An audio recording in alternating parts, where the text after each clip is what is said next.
everybody. This is Joseph P. Farrell with news and views from the Nefarium on Thursday, May 18th, 2023.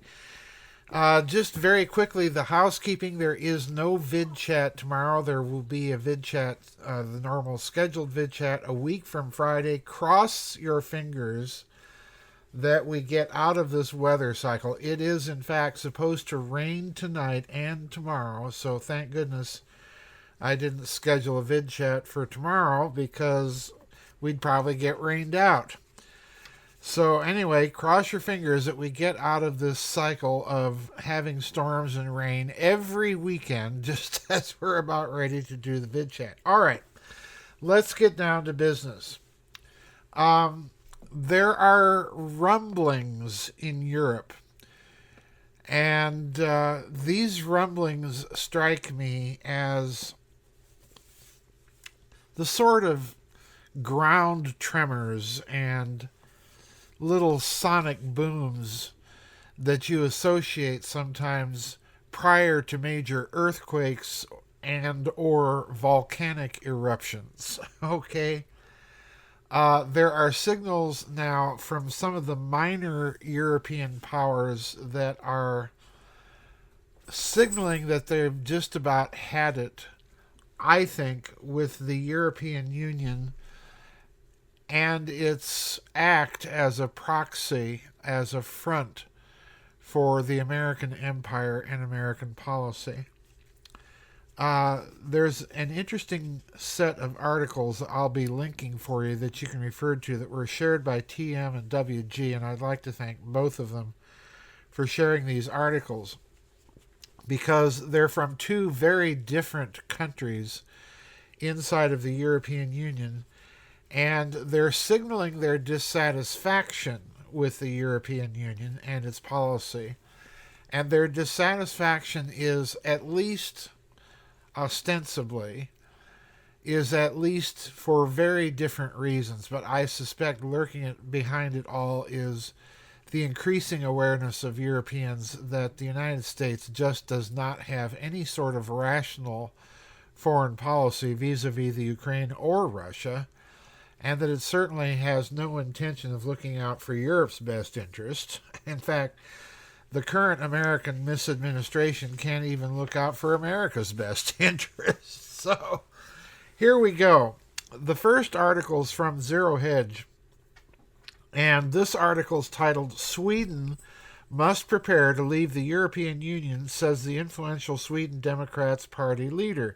And I want to read a few paragraphs from this article to give you the idea of what Mr. Åkesson is talking about. So here we go. Quote, "Jimmy Åkesson of the Sweden Democrats claims that only by making the necessary preparations for Swexit, in other words, a Swedish exit from the European Union, can the government maximize its bargaining power in Brussels." Now, I want to read that one again. Listen very carefully. Jimmy Åkesson of the Sweden Democrats claims that only by making the necessary preparations for Swexit can the government maximize its bargaining power in Brussels.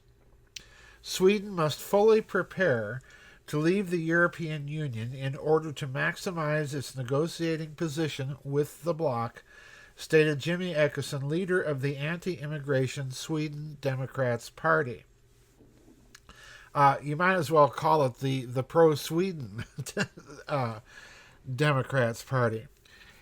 In an article published by the Svenska Dagbladet on Monday, Åkesson and his co-author, Swedish member of Parliament, or member of the European Parliament, Charlie Weimers, expressed their desire for Sweden, quote, to maximize its influence, unquote, in the European Union, outlining three measures the Swedish government must take. Listen to these.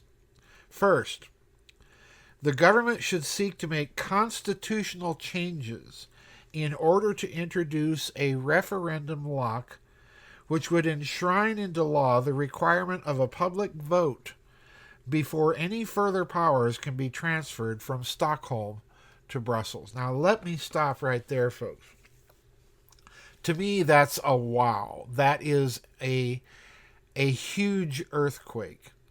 because what Sweden is signaling is that membership in a federal union, I hope that the United States is listening, because, of course, it's been enshrined in American law ever since the end of our Civil War that the Union, thank you, Abraham Lincoln, is this sort of mystical perpetual union cemented in all eternity, that once you enter it, you cannot get out of it. Or to put it very, very differently, the Union is a suicide pact. No matter how loony the federal government becomes, you cannot fight the policy of the federal government. This, of course, is sheer nonsense, and Sweden is basically saying to the European Union, no, we will retain our sovereignty if necessary by writing it into our Constitution and by including a referendum lock that every European Union law has to be subjected to a referendum of the Swedish people approving it. That is, to me, virtually saying that the European Union and Sweden are incompatible. Now, secondly, and I'm quoting the article again, the Swedish government should make the necessary preparations to leave the European Union to ensure it is ready, should the decision ever be taken to do so, and to legitimize any threat to withdraw in future negotiations with the bloc. So in other words, they want to implement or put into place an infrastructure, including, as the article points out, training of bureaucrats ahead of time that will be able to do precisely that and to negotiate any trade agreements with the European Union upon leaving it that they need to negotiate. In other words, and they're also talking in the article about studying the Brexit vote and its aftermath on how to avoid the pitfalls and traps that occurred in the United Kingdom. So in other words, while the Sweden Democrats are talking the game about staying in the European Union, it sounds to me like most of the planning that they're talking about is about a serious leave. And again, the question is why this kind of response from Sweden? You know, Sweden is not exactly a hothead country, so to speak. So to me, the fact that you have a leader of any major Swedish party, I don't care if the Sweden Democrats are or aren't a right-wing populist nationalist party, that any Swedish political party is saying these types of things is, to me, very interesting. And by the way, the Sweden Democrat Party, as this article points out, is the major, the major party bloc in the current right-wing coalition government that's governing Sweden. So in other words, the largest party in that governing bloc is precisely the Sweden Democrats. So this is major news. And I suspect that there's much more to it than just dissatisfaction with the European Union. I'll get back to that in a minute. The Sweden Democrats' leader also wants an investigation to be launched into how the negative effects of Sweden's EU membership can be mitigated. Åkesson's party has long been in favor of Sweden's withdrawal from the European Union, but accepts this is not a majority view among the Swedish electorate at present. In other words, I suggest that what Åkesson's real goal here is to prepare the necessary bureaucratic and other policy infrastructure ahead of time should the Swedish electorate ever swing to the position of getting out of the European Union. In other words, I think he's prepping the ground ahead of time, and good for him, because we're going to talk a little bit more about why I think this type of trend is only going to increase inside of Europe. The party officially dropped its support for Swexit in 2018 in a bid to garner more electoral support, and subsequently achieved a 20.5% total of the vote in the last year's general election. And in Swedish politics, folks, it being a genuine multi-party system in that country, that's a fairly substantial block of votes that the Sweden Democrats had. Now, I'm going to get back to what I mentioned previously, that Sweden, by doing this, is sending some pretty strong signals.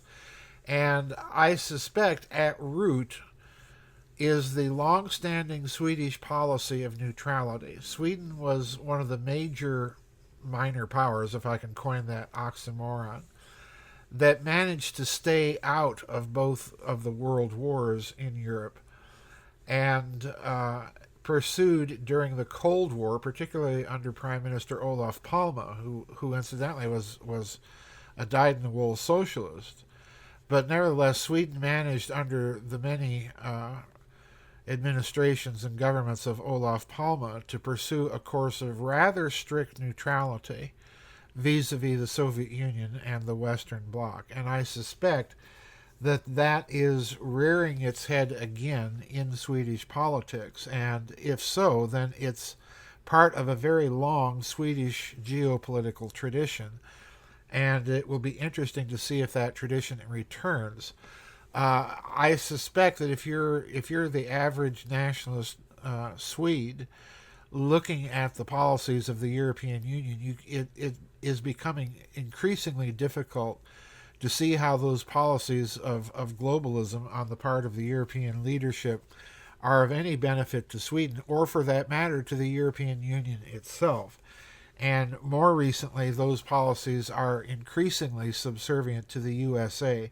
After all, you've got to be understanding that Sweden is just north of the Nord Stream pipeline. And when the United States basically boasts that it successfully sabotaged that pipeline, and you look to the south, and the so-called leader of Europe, namely Germany, barely utters a squeak of protest in response to that action. If I were Sweden, I'd be rethinking all of this tie with the European Union as well.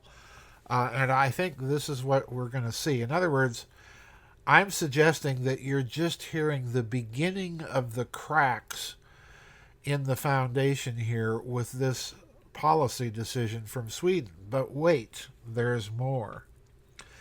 This article is from RT, and it concerns Hungary's dissatisfaction with the European Union. And I want to read just a few of the opening paragraphs in this RT article. The article is titled, EU Country Issues Ultimatum for Future Aid to the Ukraine. And then the subtitle to this is very interesting. Kiev has been displaying an increasingly belligerent attitude towards Hungary, Foreign Minister Peter Szijjarto says. And for those of you who speak Hungarian, please forgive my pronunciation. I know absolutely nothing about the Hungarian language. But anyway, this is the same foreign minister, if you recall, that just a few weeks ago sent a blistering series of diplomatic notes to the American ambassador, basically telling the American ambassador that no, Hungary's not interested in knuckling under to your demands about sanctions and so on vis-a-vis the Ukraine. So in other words, this is the follow-up to that message. So here we go in the RT article. Quote, Budapest will not support the allocation of further European Union aid to the Ukraine unless Kiev abandons its, quote, increasingly hostile, unquote, attitude towards the country, Foreign Minister Peter Szijjarto said on Wednesday. The warning comes after Hungary blocked a new €500 million, or about $544 million military aid package from the so-called European Peace Facility. I love it. So you have a peace facility giving hundreds of millions of dollars to a neo-Nazi regime in a foreign country to fight a war. So tell me how that's a facility for peace. But anyway, the decision to block the eighth tranche from the €5.6 billion fund, which finances foreign militaries, was prompted by, quote, an increasingly belligerent attitude on the part of Kiev toward its European neighbor, unquote, the top diplomat told a media briefing in Vienna. Now, for those of you who can remember the good old days of the Austro-Hungarian Empire, the Hungarian foreign minister giving a briefing and saying this in Vienna, to me, is rather interesting. But to continue, quote, it's fair to say that we've had enough, unquote, Szijjarto said. The minister outlined a number of outstanding issues between Hungary and the Ukraine, including the Ukraine's decision to add OTP Bank NYRT, that's NYRT, Hungary's largest lender, to a shaming list of, quote, international war sponsors, unquote, because it maintained business ties with Russia. Quote, I want to make clear that as long as the Ukraine keeps OTP on its list of international war sponsors, we can't support decisions requiring new economic and financial sacrifice on the part of the European Union and its member states. The same goes for anti-Russia sanctions, unquote, Szijjarto said, insisting that the bank, quote, did not violate any law in the Ukraine, did not violate any international law, nor did it violate any sanction measures, unquote. Other issues. Now here we go. If you know anything about the history of that region of the world, there's a part of the current Ukraine that is called Ciscarpathia, all right? And Ciscarpathia basically was that very tail end of the finger that used to be Czechoslovakia in its 1939 boundaries that extended down towards Romania and Hungary. That little area of what used to be Czechoslovakia in its 1939 boundaries is Ciscarpathia. That little area, after the conquest of Poland and the redrawing of the borders in Eastern Europe by Nazi Germany, was given to Hungary, and it was in fact a region of the Ukraine that during the Austro-Hungarian Empire had been basically more or less administered or governed by the Hungarian part of the empire.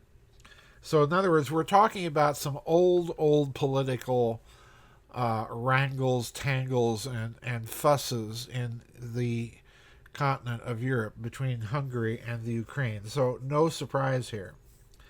But here's an interesting statement in the RT article. Other issues listed by the diplomat include recent reports of alleged plans by Ukrainian President Volodymyr Zelensky to blow up an oil pipeline linking Russia to Hungary through the Ukraine's territory, as well as the limiting of education rights for the ethnic Hungarian minority, that's the minority living in Ciscarpathia, by Kiev. So in other words, the real problem here that Hungary is having is its energy supply, which the Ukraine is threatening to blow up. By the way, the Ukraine taking full credit for having done so to the Nord Stream pipeline. I think it's fairly clear that no, the Ukraine didn't do it, the USA did it. But regardless of who's doing it, what Hungary is really saying is, no, we're not going to participate in the proxy war for the United States simply because of our membership in the EU. So in other words, in my reading of this situation, which may or may not be correct, I want to stress this because there's a lot of complicated historical background, particularly in the case of Hungary and the Ukraine, as I just mentioned. But I think what we're looking at here is the beginnings of the public display of rumblings in Europe that are eventually, and I've been predicting it for many, many years, are eventually going to break Europe out of the American orbit. Now, it's going to be years for this to happen. But the fact that it's happening now and is coming from two, in the European scheme of things, two relatively minor powers like Sweden and Hungary, is to me extremely interesting. It's ahead of schedule from what I thought would happen. The real test is going to be, I think, the next major countries that might show some opposition to both Brussels and Swampington, D.C. will be Italy and Spain. I've been saying all along, watch Italy and Spain. Italy, I think, is going to be very likely the first major European power to express some real difficulty, not only with the European Union, but with it acting as the proxy for Washington's insane policy in the Ukraine. We've watched Germany self-destruct. I just don't see Italy wanting to follow the same path. And from Italy, it will spread very quickly if the Italians or the Spanish decide that they're going to revolt from this European sanctioned war with Russia. A lot of it depends on the rising populist tide of reaction inside of Europe as well. So there's a lot of things going on, but I think we're hearing, as I said at the beginning of this little talk, I think we're hearing the first rumbles from the volcano that eventually is going to blow. And I'm actually kind of moving up my timetable a bit. I thought that this would possibly take between 10 and 15 years. Now I'm thinking more like between 5 and 10, unless a radical shift in the insanity in Swampington, D.C. happens. And unfortunately, folks, I just don't see that happening in Swampington. So anyway, that's it for this week's news and views. Don't forget, there's no vid chat tomorrow. Our next vid chat is scheduled for a week from tomorrow, but remember to keep your eye on the schedule.